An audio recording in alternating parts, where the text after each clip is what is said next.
Hello, my name is Russell Myers. Welcome to Issues Unite. So, layoffs are increasing again. As of now, Facebook, Meta, whatever you want to call it, different name, same monstrosity. They have announced a layoff of 15% of their workforce. 15%. Now, that's a big number. Anyway, otherwise, other companies are laying off. There's a health system in one state that has laid off all of their hospital staff. All of them. So they're going to all outpatient model. Think about that's an entire hospital system closing down. I don't remember what state that's in. But, all right, so let's take a look at something here. All right, so this is, of course, the Department of Labor report on unemployment. Initial claims for the week ending October 1st. Initial claims, 219,000, an increase of 29,000 from the previous week's revised level. Now, I'm not going to go into the continued claims because that's no longer really worth looking at since they ended extended unemployment claims. It doesn't give you a valid picture. What happens here is that you reach the end of your benefits and you just drop off of the numbers, so you're just not counted anymore. I've done a number of videos on how inaccurate the claims on unemployment and the workforce are. A lot of states will just do everything they can to stop from reporting unemployment with the initial unemployment claims.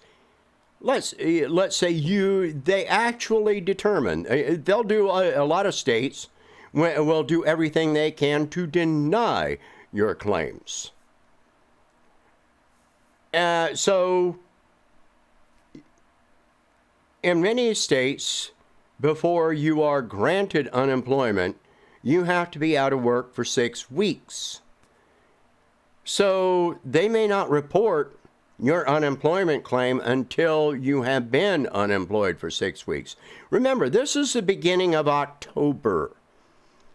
And this is when employment starts going up, not down, up. Because, manufacturers and retailers are trying to hire people in. But the inventory levels for retailers is so high that they're canceling orders, which impacts manufacturing, impacts transportation, freight. So if you got an overage of inventory, then that means that nobody's buying what's on the shelf because they can't afford it. So what's the result? What is the result? Nobody can afford to buy stuff. You don't need people to be stocking shelves. You don't need delivery people. You don't need manufacturing. It all goes downhill, which has the circular effect. You're cutting out wages, which means you're impacting consumer spending. It's all a downward spiral. All right, so some of the ways that states can manipulate, their unemployment claims. Um, you know, Number one, you can, I've stated this before, you might be employed, but, you only you're only allowed to work one shift, 1 hour a week. You may not be able to afford a burger off of the value menu at a fast food place, but you're still considered employed. So they're unemployed. They get to claim that their unemployment is really low. You can't afford a roof over your head or to feed your family, but you're employed. Other things that they will do, well, let's say that you were laid off last year.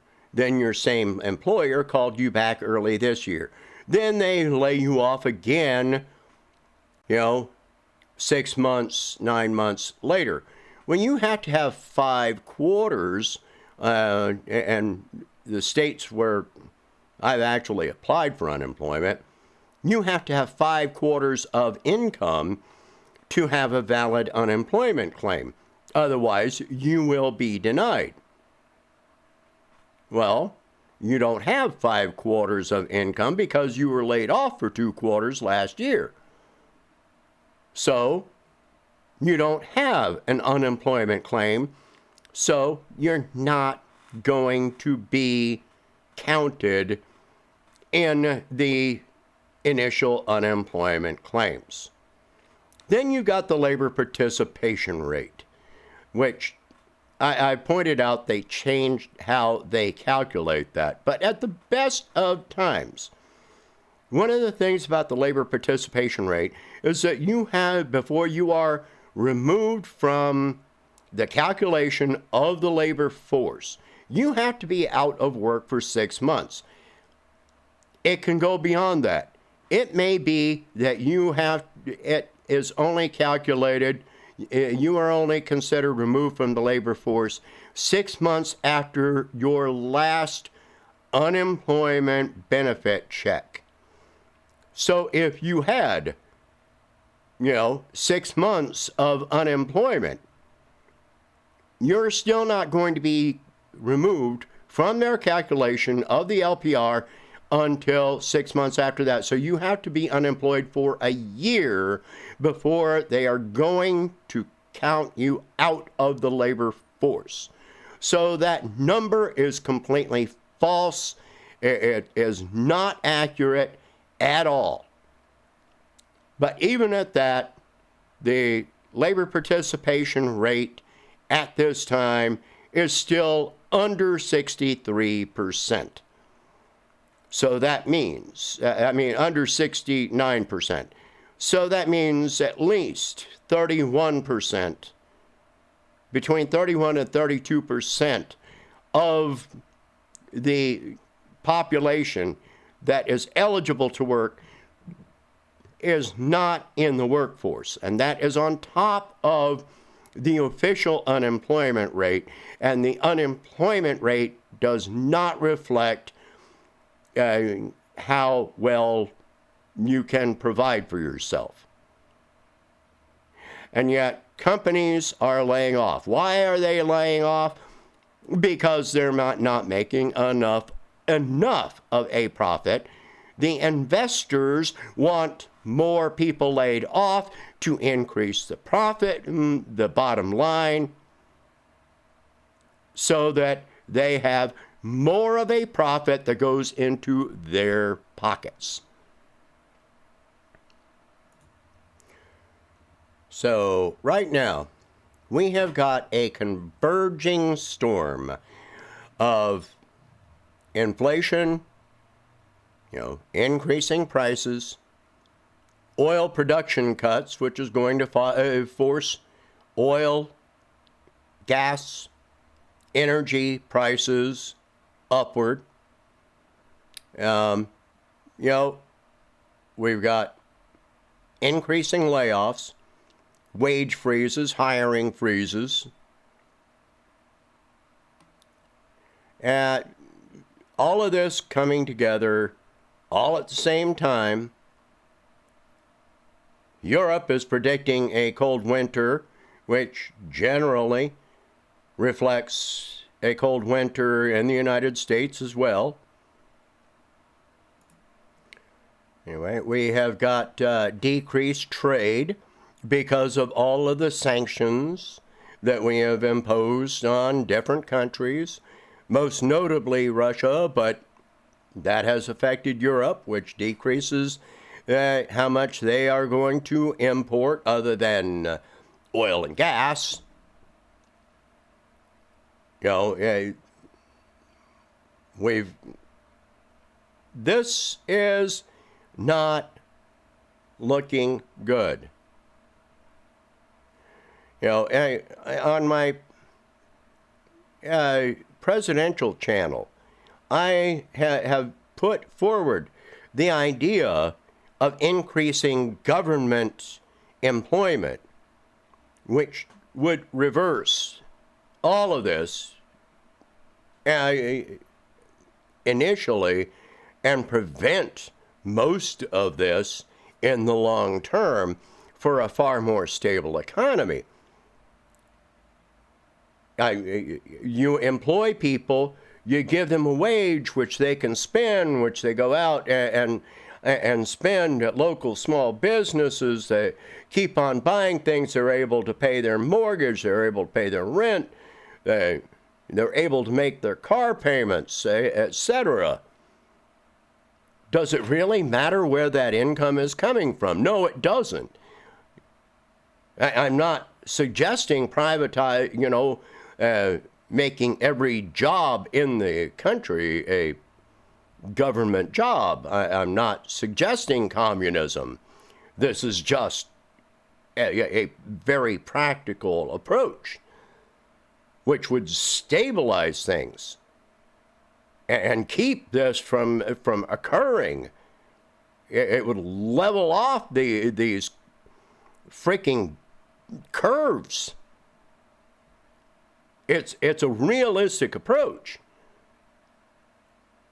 But the whole goal here is to try and force wages down as much as possible, no matter what the expense to society is. And, so we're in for a rough time. Both here and in Europe, we are in for a rough time. And we're forcing that rough time onto other poorer countries by whatever means possible. And all of it is for the profits of the rich, all of it.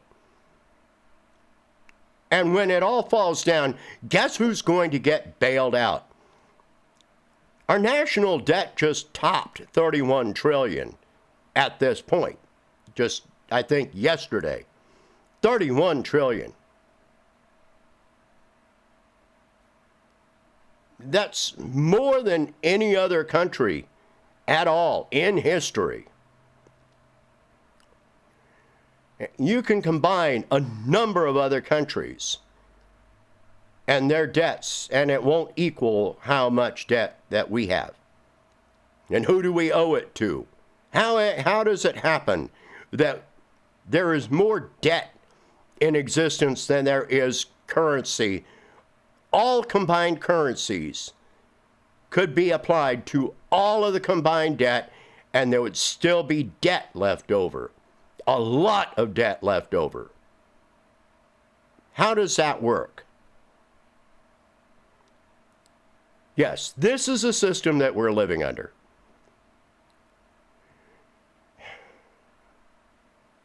We have to be able to rely on each other. If we can help one another in any way, donate to a food bank. Help if you have neighbors that you know are struggling. Do what you can to help them. Donate to homeless shelters. Do whatever you can. We have to rely on each other because we sure can't rely on our current government or on the corporate structure.